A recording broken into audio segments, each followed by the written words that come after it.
네 번째 시간이 되겠습니다. 우리는 지난 시간에 9장을 통해서 하나님께서 주권적으로 이스라엘을 선택했다는 사실을 살펴보았습니다. 100% 완전한 하나님의 주권으로 이스라엘 민족을 선택하셨습니다. 그리고 오늘은 로마서 10장을 통해서 이스라엘 백성들이, 하나님의 지당 선민인 이스라엘이 어떻게 해서 하나님의 버림바가 됐는지, 하나님의 중심 무대에서 사이드로 제껴졌는지 그 이유를 생각해 보겠습니다. 그리고 다음 시간에는 로마서 11장을 통해서 이렇게 희망 없어 보이는 이스라엘의 미래가 어떠할 것인지에 대해서 함께 나누는 시간을 갖겠습니다. 이미 지난 시간에 말씀을 드린 것처럼 로마서 9장은 하나님의 절대적인 주권에 대해서 강조합니다. 반면에 이 10장은 우리 인간들의 책임에 대해서 강조합니다. 신적 책임과 인간의 의지, 이 두 요소는 여전히 성경에서 가르치고 있는 바입니다. 이 두 가지 서로 상반되는 듯이 보이는, 대립되는 듯이 보이는 이 두 가지 진리를 우리는 말씀의 균형적인 감각을 가지고 조화시킬 수가 있습니다. 우리는 그런 감각이 필요한 것입니다. 이제 바울은 하나님의 주권적인 선택을 받은 이스라엘이 버림을 받은 이유를 이 10장을 통해서 설명하죠. 하나님이 이스라엘을 선택하신 이유가 뭘까요? 그들의 우월함에 있지 않았습니다. 하나님의 사랑하심을 인해서 였습니다. 그럼에도 불구하고 이스라엘은 교만에 빠져서 하나님의 뜻을 잘못 오해를 하게 되고 잘못 행동하게 됩니다.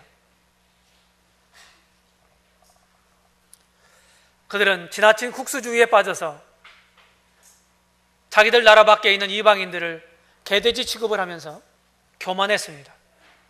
그리고 하나님의 계시의 말씀을 가지고 있음에도 불구하고, 그들의 손에 들고 있음에도 불구하고 그 말씀이 의미하는 정작 그 의미가 무엇인지를 바로 알지 못함으로, 오해함으로써 하나님의 뜻을 거스렸던 것입니다. 이 제 역할을 하지 못하는 이스라엘을 하나님께서 하나님의 역사의 무다에서 사이드로 제껴놓습니다. 그리고 그 중심에 누구를 세웁니까? 이 시대, 이 교회를 세우신 것입니다. 우리들을 세우신 거예요. 이런 역사의 거울을 통해서 우리는 무엇을 봅니까? 우리도 그럴 수 있다고 하는 거예요. 개인적으로나 지역교회적으로나 우리도 그럴 수 있다고 하는 거예요. 우리가 잘못하면 하나님이 오래 참으시기도 하시는 분이지만, 하나님이 이제 그냥 인내하신다는 말은 그냥 눈 감아주신다는 말이 결코 아니라고 하는 것입니다. 그럼 우리를 하나님의 역사의 중심 무대에서 제껴놓으실 거예요. 그리고 다른 사람들을 그 자리에 세우셔서 그들을 통해서 당신의 과업을 이룩하실 것입니다. 우리가 무엇을 선택하느냐, 무엇을 결정하느냐, 여기에 따른 그 결과가 고스란히 그것을 선택하고 결정한 우리 자신들에게 미친다고 하는 사실을 로마서 10장은 우리에게 웅변적으로 가르쳐주고 있는 것입니다. 오늘은 이스라엘이 가졌던 세 가지의 오해를 중심으로 생각해 보겠습니다. 첫 번째 오해는 구원의 길입니다. 구원의 길. 하나님 하나를 주시겠어요? 두 개를 주시겠어요? 하나만을 주셨습니다. 근데 그것을 오해했다고 하는 것이죠. 두 번째 오해는 구원의 메시지입니다. 또 하나의 세 번째 오해는 자신들에게 하나님 주셨던 사명입니다. 사명을 망각하면 경거망동을 하게 되는 것이고 결국 하나님 버림을 받게 되는 거예요. 누구도 이 원리에는, 이 원칙에는 예외가 없습니다. 그럼 첫 번째 구원의 길을 이들이 오해를 했는데 몇 절을 읽어보겠습니다. 1절부터 4절까지 보겠습니다. 형제들아, 내 마음에 원하는 바와 하나님께 구하는 바는 이스라엘을 위함이니 곧 저희로 구원을 얻게 함이라. 내가 증거하노니 저희가 하나님께 열심히 있으나 지식을 좇은 것이 아니라 3절 하나님의 의를 모르고 자기 의를 세우려고 힘써 하나님의 의를 복종치 아니하였느니라. 4절 그리스도는 모든 믿는 자에게 의를 이루기 위하여 율법의 마침이 되시니라. 여기 이스라엘, 저희가 이스라엘이에요. 저희가 하나님께 열심히 있었어요. 바울도 우리 주님을 만나기 전에 그랬잖아요. 얼마나 열심히 특심했습니까? 꼭 같습니다. 왜 이들이 구원의 길을 오해했을까요? 첫 번째는 무지로 인해서 오해했다고 하는 거예요. 무지. 무식하면 용감하다는 말이 있죠. 우리가 어떻게 하나님 섬길 것인가, 우리가 어떻게 살아갈 것인가, 이런 것들이 아주 소상하게 성경에 가르침이 있어요. 우리가 성경을 배우는 이유가 여기에 있는 거예요. 성경을 배우지 않으면 우리가 성경에 대해서 무지하게 되고 하나님의 뜻에 대해서 무식하게 되고, 그래서 오해를 가지고 잘못된 삶을 살아가게 되는 것입니다. 가장 맨 먼저 중요한 게 무엇입니까? 우리가 바른 지식을 아는 거예요. 바른 지식. 바른 지식은 어떻게 하나요? 성경을 공부함으로 얻게 되는 것입니다. 성경을 공부함으로써. 열심히 썼다고 하는 거예요. 이들이 원인이 무엇입니까? 이들이 구원의 길을 오해한 원인이 뭐예요? 하나님의 의가 무언지를 참으로 몰랐다고 하는 거예요. 반대로 하나님의 의를 세우든지, 무슨 의를 세웁니까? 둘 중에 하나인데, 자기 의입니다. 자기 의. 하나님의 의가 있음에도 불구하고 하나님의 의를 몰라서 자기 의를 세우려고 힘써 하나님의 의를 복종치 않았다고 하는 거예요. 더 쉬운 말로 말씀드리면, 신앙과 종교가 있습니다. 종교는 늘 제가 말씀드리지만, 종교는 뭡니까? 내 자신의 노력으로 절대자 하나님, 어떤 신에게 나아가려고 하는 모든 노력, 이것이 종교 행위입니다. 동의하시나요? 그럼 그건 뭐예요? 자기 의예요. 자기 의. 내가 잘해서 절대자 그 하나님, 그 신에게 합격을 받고 용납을 받고 거기까지 도달하려고 하는 노력이 종교라고 하는 거예요. 근데 성경은 그렇지 않다고 하는 거예요. 하나님은 의를 몰라요. 복음을 깨닫지 못한 사람들은 뭡니까? 열심히 자기가 정기적 행위를 통해서 하늘나라 가려고 하고 죄 용서 받으려고 노력하는 거예요. 복음 모르는 사람은. 다시 말씀을 드리면, 우리 주님이 이룩 하신 구속을 깨닫지 못하면 종교 행위를 할 수밖에 없는 거예요. 이들의 과정은 무엇일까요? 진리에 근거치 않은 열심입니다. 바른 지식을 주지 않았어요. 그래서 우리들도 오늘날 우리 주님께, 하나님께 열심을 가지고 있을 수 있습니다. 근데 그것이 바른 근거에 의한 열심인지 잘못된 근거에 의한 열심인지는 분별해 봐야 합니다. 열심이 있다고 다 좋은 게 아니죠.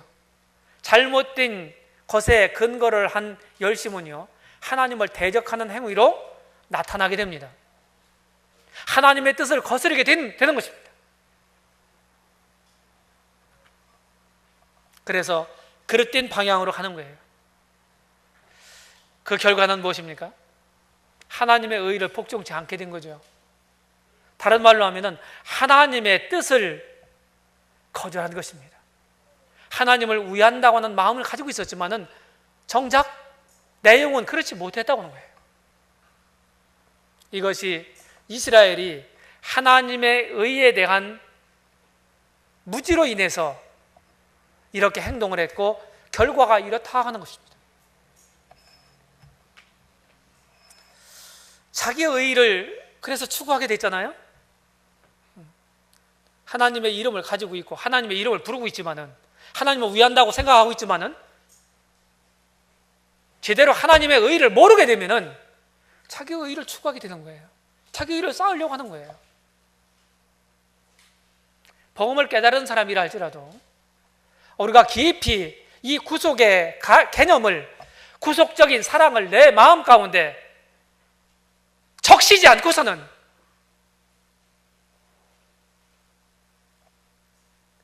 자기가 나타나게 되는 것입니다. 이게 바로 성경이 말하고 있는 자기의 의입니다. 사람들에게 인정을 받고 존경을 받고 그러기 위해서.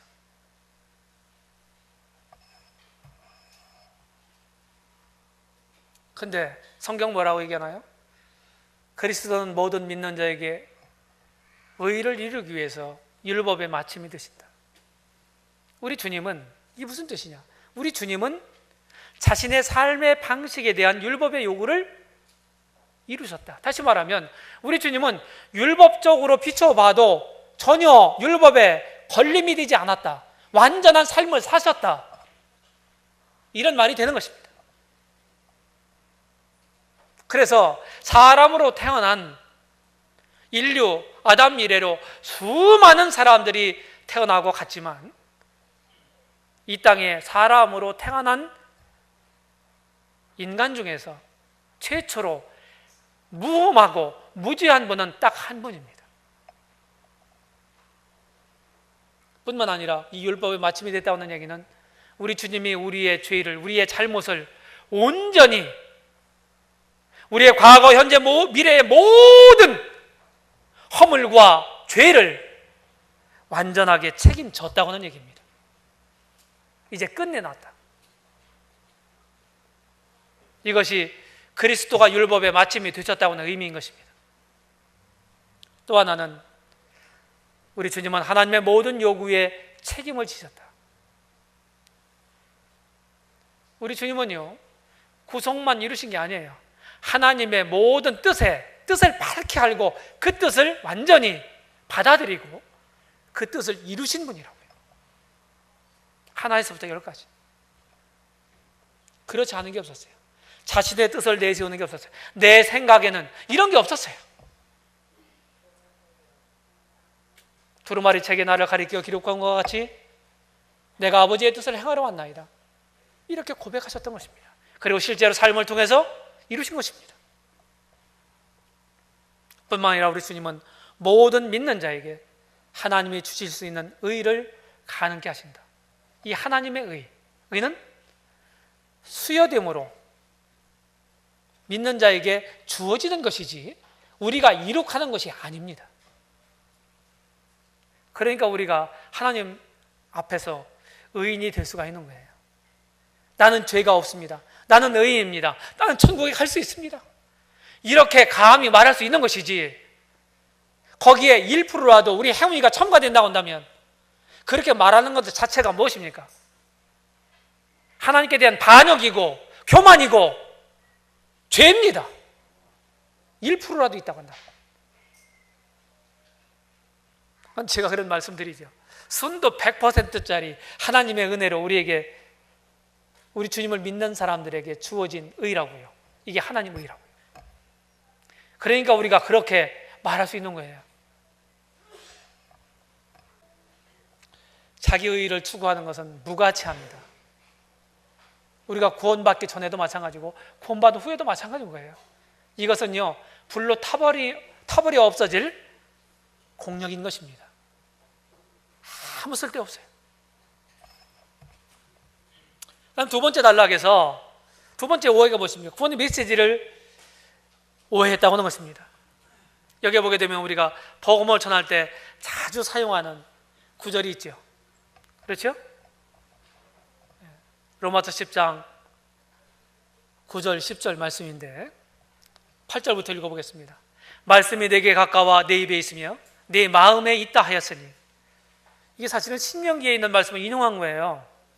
신명기에.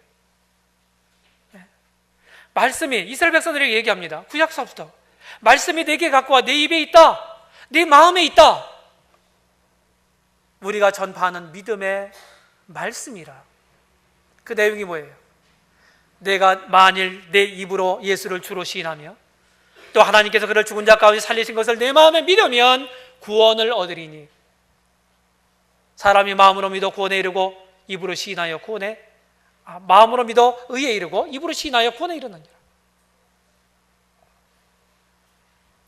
무엇을 오해를 했습니까? 이 메시지를 다 가지고 있었는데, 이 사람들이 이 복음의 내용을 다 구약 성경을 통해 가지고 있었는데 뭘 오해를 했나요? 그리스도께서 완성하셨다, 이 복음을 완성하셨다고 하는 사실을 오해했습니다.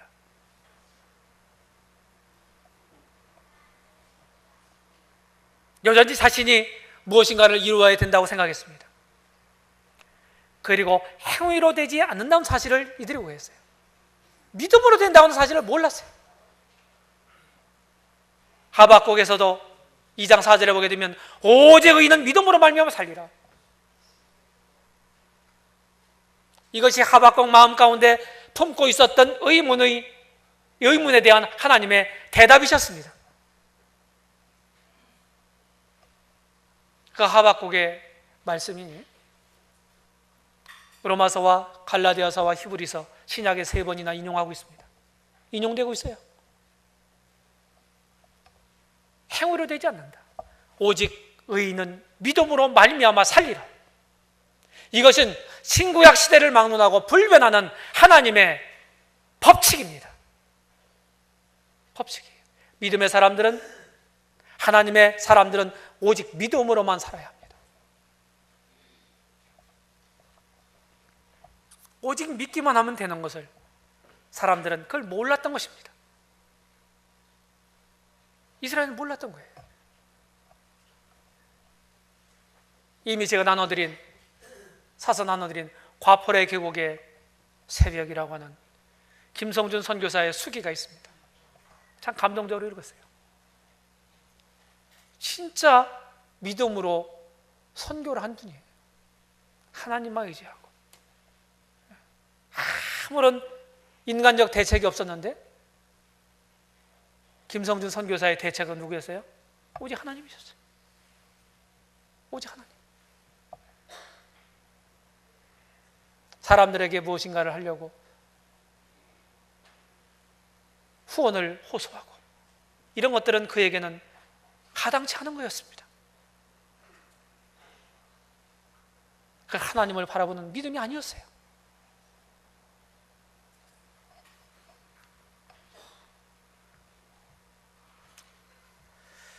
자, 율법의 방법과 믿음의 방법이 무엇일까요? 여기 5절에 보게 되면 율법으로 말미암는 의에 대해서 말씀합니다. 율법으로 말미암는 의. 그리고 6절로부터 11 그 이하에 보게 되면 믿음으로 말미암는 의가 있습니다. 이 두 종류의 의가 있는 거예요. 율법을 우리가 완전 무결하게 지키면 의인이죠. 근데 그렇게 할 수 없다고 성경은 말하고 있는 것입니다. 이것은 오직 한 분만이 행했던 거예요. 누굽니까? 이 한 분이 우리 주 예수 그리스도십니다. 이분만이 율법을 온전하게 행하셨어요. 그래서 율법을 통해서도 하나님으로부터 의인이다 이렇게 평가를 받으신 분이었습니다. 그런데 우리는 그렇게 할 수가 없어요. 하나님 앞에서 아무나 율법으로 말미암아 의롭게 되지 못할 것이 분명하니 이는 의인은 믿음으로 말미암아 살리라, 믿음으로 살리라 하였음이니라. 갈라디아서 3장 11절에 말씀했어요. 그래서 우리 주님을 제외한 모든 사람들은 믿어야 의롭다함을 받습니다. 그래서 이신칭의 이렇게 말하는 것입니다. 우리를 위한 의로운 신분의 근거를 마련하셨다. 우리 주님이 성육신하시고 죽으시고 부활하셨죠. 우리 성경에 보게 되면 로마서 10장 6절로 7절을 보게 되면 그렇게 말씀하고 있습니다.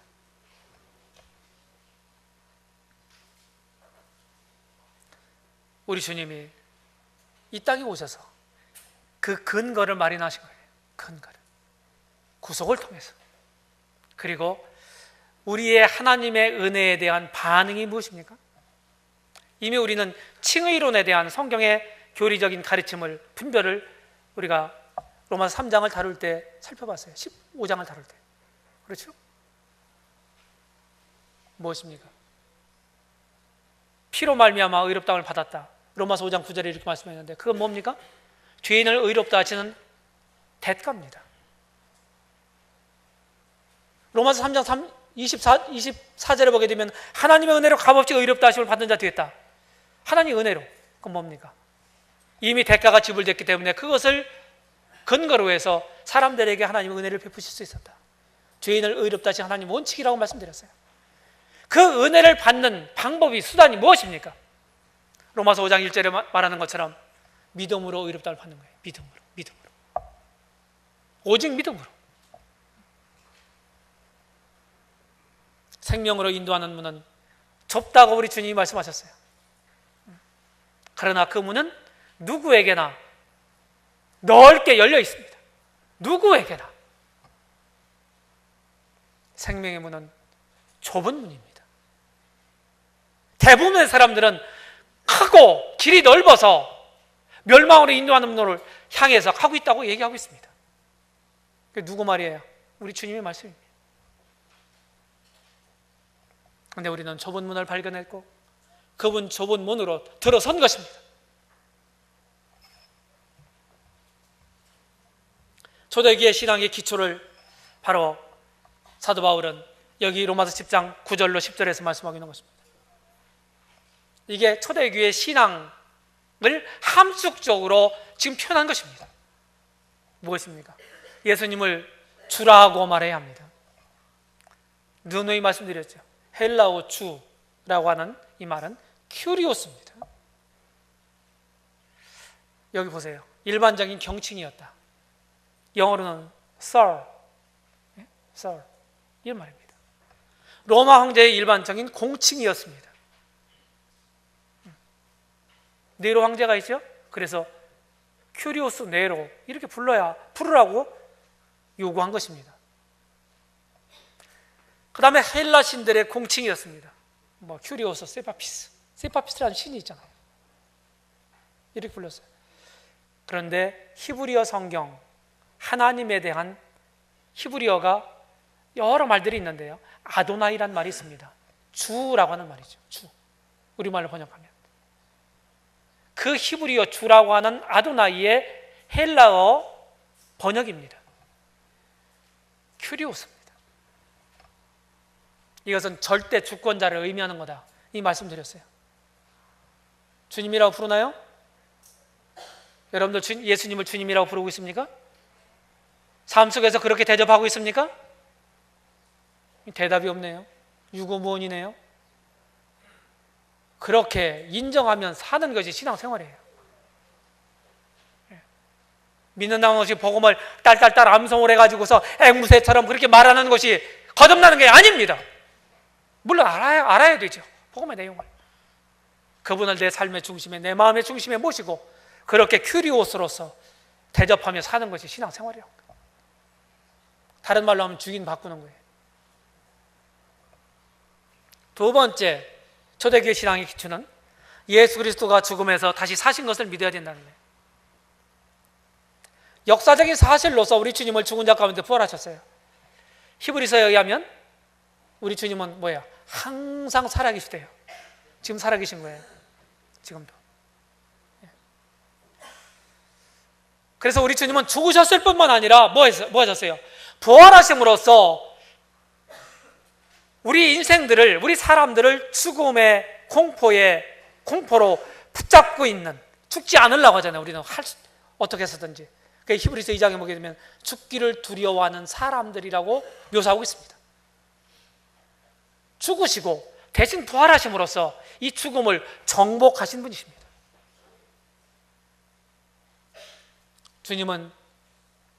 죽으심으로써 우리를 위한 희생자심만 아니라 죽은 자 가운데 죽음을 정복하고 부활하신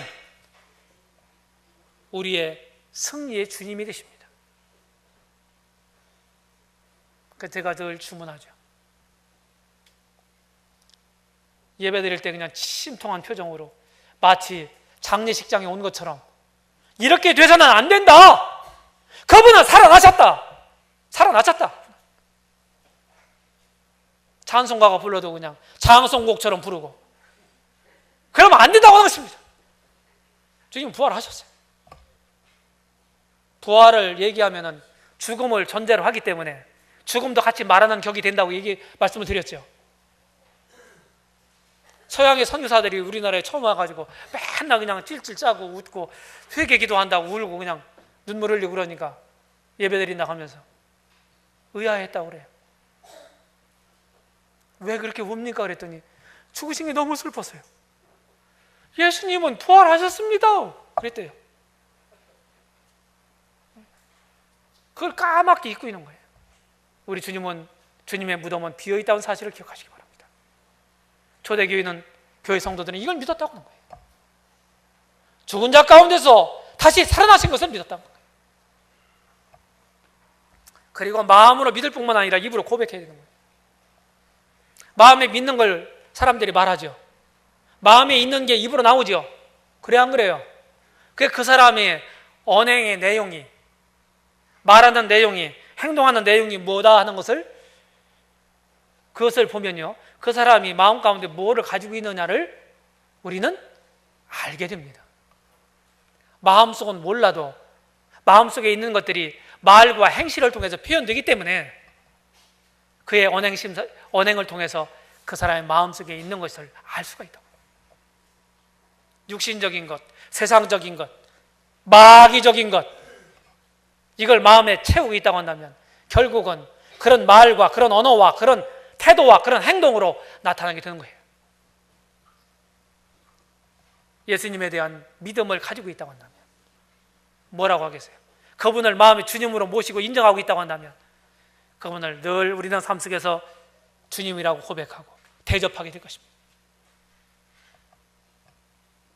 그리고 믿는 사람들이요, 저도 처음에 그랬는데 그냥 전 기독교 배경 가운데 안 자란 사람이기 때문에 사람들 앞에서 식당에 가서 이렇게 기도하는 게 그냥 너무 겸연쩍고 쑥스럽고 막 그랬어요.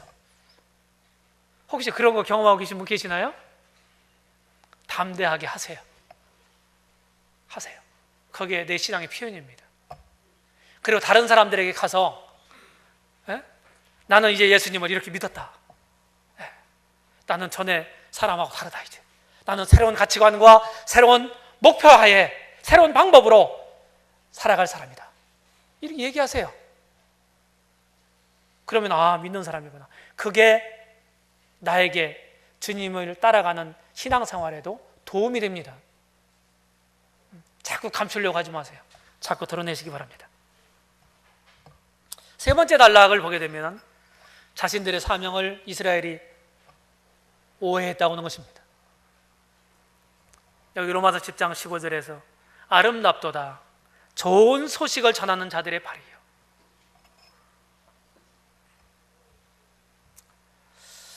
전파함과 믿음의 관계를 우리는 14절 15절에 보게 되면 알 수가 있습니다. 읽어보겠습니다. 14절 그런즉 저희가 믿지 아니하는 자를 어찌 부르리요? 듣지도 못한 이를 어찌 믿으리요? 전파하는 자가 없이 어찌 들으리요? 보내심을 받지 아니하였으면 어찌 전파하리요? 기록된 바 아름답도다 좋은 소식을 전한 자들의 발이여 함과 같으니라. 이 14절과 15절의 내용을 제가 이렇게 도표로 한번 그려봤습니다. 자, 우리는요 넓은 의미로 하나님의 보냄을 받은 자입니다. 우리를 세상에서 불러내셔서요 구원하시고 다시 세상으로 보내셨어요. 뭐 하라고? 당신을 전하라고. 보냈어요. 그럼 보냄을 받은 사람이 뭐 해야 합니까? 전해야 되죠. 그렇죠? 보내심을 받지 아니하시면 어찌 전파하리요? 우리가 전도하는 것도요, 보냄을 받았기 때문에 전도하는 거예요. 다시 말하면, 다른 말로 하면 구원 받았기 때문에 전도하는 거예요. 그 다음에 전하면 어떻게 되겠습니까? 듣는 사람이 생기는 거예요. 듣는 사람이. 전파하는 자가 없이 어찌 들으리요? 세상을 완전하게 멸망하게 하는 방법이 있습니다. 확실한 방법. 모든 복음을 깨달은 사람들이 입을 막고 있으면 됩니다. 그러면 세상은 그냥 멸망하는 거예요. 전파하는 자가 없이 어찌 들으리요? 전하면 어떻게 되겠습니까? 우리가 전하면요, 반대하는 사람도 생겨요. 그런데 우리 말에 귀를 기울여서 듣는 사람이 있습니다. 우리 유성의 황성모 형제님이요, 거기 유성에 이제 충남대도 있고 뭐 한밭대도 있고 대학이 많잖아요. 그 충남대 가서 열심히 복음 전했대요. 네. 그 열매는 가시적인 열매는 없고, 자, 진짜 얼마나 답답하겠어요. 그런데 열매를 주셨다는 거예요. 그 위로하시기 위해서. 그 형제님 표현을 보면, 열매가 없으니까 얼마나 낙심하겠습니까? 근데 위로하시기 위해서 그런 열매를 보여주시고 교회에 나오고 있다는 거예요. 그리고 그 부모들이 연결이 되고 가족들이 지금 이러고 있다고 기도해달라고 한 부탁을 받았습니다. 전하면, 들으면 믿는 사람이 생기는 거예요. 듣지도 못한 일을 어찌 믿으리요? 당연하지 않아요? 주님을 믿으니까, 예수님을 믿으니까, 예수님을 뭐라고 해요? 주님으로 믿으니까 주라고 부르는 거예요. 그런데 어떤 단체에서는요, 오, 주 예수요, 오, 이렇게 하면은요, 주님이 우리와 함께 임재하시고 놀라운 능력을 경험하게 될 것이다, 이렇게 가르칩니다. 환상적인 것입니다. 감정을 자극하는 것입니다. 그렇게 부르라고 한 게 아니죠. 집회 시간에.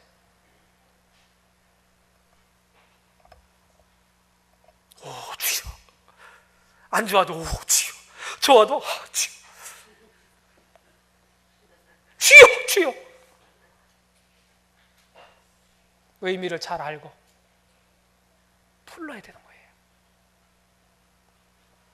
하나님이 당신을 전파하는 방법이 뭘까요? 첫 번째, 그림으로 전파하신다. 당신이 만드신 만상을 통해서. 얼마나 좋은 그림이에요. 사람들이 하나님 만드는 대자연을 다 이렇게 그리면서 붓을 들고 그 기묘한 한 작은 부분을 그려놓고, 이야, 놀랍다, 놀라워, 걸작이네, 명작이네. 사람들이 그렇게 얘기하죠. 하나님 형상대로 만드신 사람 인모를 다 그려놓고서, 이야, 놀랍다. 하나님 만드신 이 우주는 얼마나 신묘막측합니까? 두 번째 전파하는 방법은 글로, 말씀으로. 세 번째는 사람으로. 그분이 누굽니까? 당신의 아들 예수 그리스도입니다. 당신을 계시하시는 거예요. 대자들을 통해서 계시하시고, 성경을 통해서 자신을 계시하시고, 당신의 아들 육신을 입으신 예수 그리스도, 그분을 통해서 당신을 계시하신 것입니다. 그래서 우리는 하나님을 볼 수 있어요. 아까 예배 시간에 하나님은 너무너무 위대하신 분이라 우리 이 작은 눈으로 볼 수가 없다, 그 말이 옳은 말이죠. 큰 형체가 내 눈앞에 딱 나타났으면 그 전모를 우리가 볼 수 없기 때문에 이게 뭐지? 사람들이 그러잖아요. 하나님 너무 크니까 그러신 거예요. 그런데 이런 방법을 통해서 자신을 우리들에게 계시하셨다고 하는 겁니다. 이스라엘이 버림받은 이유가 뭘까요? 헬라어 아라라고 하는 말이 있습니다. 결론을 도출하다 하는 의미예요. 3이 사용됐는데 이 10장에서 첫 번째 그러나는 불순종입니다. 다 복음을 순종치 아니하였도다. 주여, 우리의 전하는 바를 누가 믿었나이까?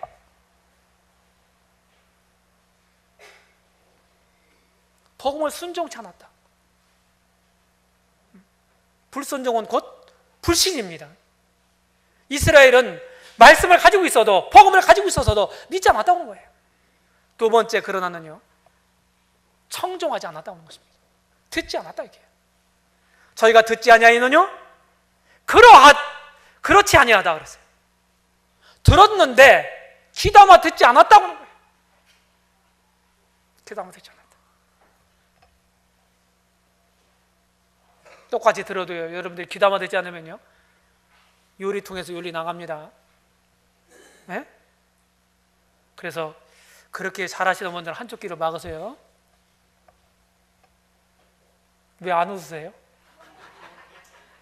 제가 농을 했는데 재미가 없어요? 자, 세 번째, 그러나는 뭡니까? 이스라엘이 알지 못했느냐? 알았다고 하는 것입니다. 알았는데 믿지 않았다는 거예요. 그래서 21절 보세요. 21절에 보면, 21절에 보시게 되면 이스라엘을 대하여 가라사대 순종치 아니하고 거슬려 말하는 백성에게 내가 종일 내 손을 벌렸노라 하셨느니라. 순종치 않고 거스리는 이 이스라엘 백성들을 향해서 하나님은 귀의 문을 활짝 여시고 기다렸다고 하는 거예요. 그런데도 그들이 돌아오지 않았다는 거예요. 이렇게 해서 이방인들에게 복음의 문이 열린 것입니다. 사도행전 11장에 보게 되면 베드로가 10장에서 고넬료 가족들 일가에게 복음을 전한 다음에 이 리더들에게 소개하고 있는 거예요. 간증하고 있는 거예요. 하나님께서 이방인에게도 생명 없는 회개를 주셨도다 이렇게 말했고, 사도행전 13장에 가서는 급기야 이방 세계를 향한 일꾼을 부르시는 모습을 보게 됩니다. 바나바와 바울입니다. 그들이 그래서 성령의 보내심을 받아서 이방 세계로 나가지 않습니까? 사도행전 13장 45절 46절에 보게 되면 우리가 이방인에게로 향하노라. BCD 안디옥 그쪽, 지금 현재 터키 쪽에, 그쪽에 가가지고 복음 전하는데 막 반대가 있었잖아요. 이러면서 유대인들이 반대하니까 이방 세계에 가서도 회당을 먼저 찾았다 그랬죠. 그들에게 먼저 유대인들이 전했어요. 그들이 막 반대를 합니다. 반대를, 그렇게 반대가 하는 예수라는 사람을 막 전하니까 반대를 받았어요. 그러니까 바울이 뭐라고 얘기합니까? 너희가 버리고 영생 어둠을 합당치 않은 자로 차차하기로 우리가 이방인에게로 향하노라. 그래서 이방 세계에 이런 복음의 복을 누리고 있는 것입니다. 이 그림 보셨죠? 지금은 여기입니다. 이스라엘 황폐기입니다. 그들은 더 추락하게 될 것입니다. 환난기에 하나님께서 그를 다루셔서 이제 최고의 이스라엘, 주전 2000년부터 아브라함 부르심으로부터 시작된 이스라엘이 역사 이래로 없었던 최고의 시대를 그들이 누리게 될 거예요. 이것이 천년왕국이라고 하는 것입니다. 결론 생각해 보죠. 첫 번째 잘못된 지식은 심각한 결과를 초래하게 됩니다. 자신들에게 무서운 결과를 가져올 뿐만 아니라 다른 사람들에게도 막대한 영향을 끼치게 됩니다. 특별히 가르치는 사람은요, 성경 말씀을 옳게 분별해야 된다고 성경은 주문하고 있는 것입니다. 바른 복음, 바른 진리를 가지고, 그리고 거룩한 열심을 가지고 하나님께 충성해야만 하는 것입니다. 나는 진리를 바르게 이해하고 있나요? 나의 바르지 못한 편견이 다른 사람들을 비방하거나 판단하고 있지는 않습니까? 어떻게 하면 바른 지식으로 하나님의 뜻을 성취할 수 있을까요? 이것을 우리가 고민해야 합니다. 결론 두 번째, 전파해야만 들을 수 있고 들어야만 믿을 수 있어요. 이 엄연한 원리를 우리는 잊지 말아야 합니다. 현실에 안주하거나 영적인 일에 무관심하거나 우리는 등한히 할 수 있어요. 복음을 깨달은 사람일지라도. 이스라엘은 이방 세계에 대한 자신들의 사명을 잊어버렸고 교만했습니다. 우리는 그렇지 않습니까? 이렇게 해서 배타적인, 형식적인 이런 것으로 변할 때 우리도 버림을 받을 수 있다. 전도하지 않는 개인이나 교회는 영적인 무기력 가운데 빠지게 될 것이고 쇠락하게 될 것이다. 틀림없습니다. 나는 복음을 열심히 전하고 있나요? 나는 전도의 사명을 확실하게 가지고 있습니까? 그리고 바울처럼 복음에 대한 애절함을 가지고 있습니까? 전도자가 부족하다. 부끄러운 말입니다. 부끄러운 말이에요. 우리가 이런 점들을, 이 이스라엘이 저질렀던 그런 잘못에 우리도 그런 패턴으로 지금 살아가고 있지 않은지, 교만함에 빠져 있지는 않은지 우리 자신들을 돌아봐야 합니다. 기도하겠습니다.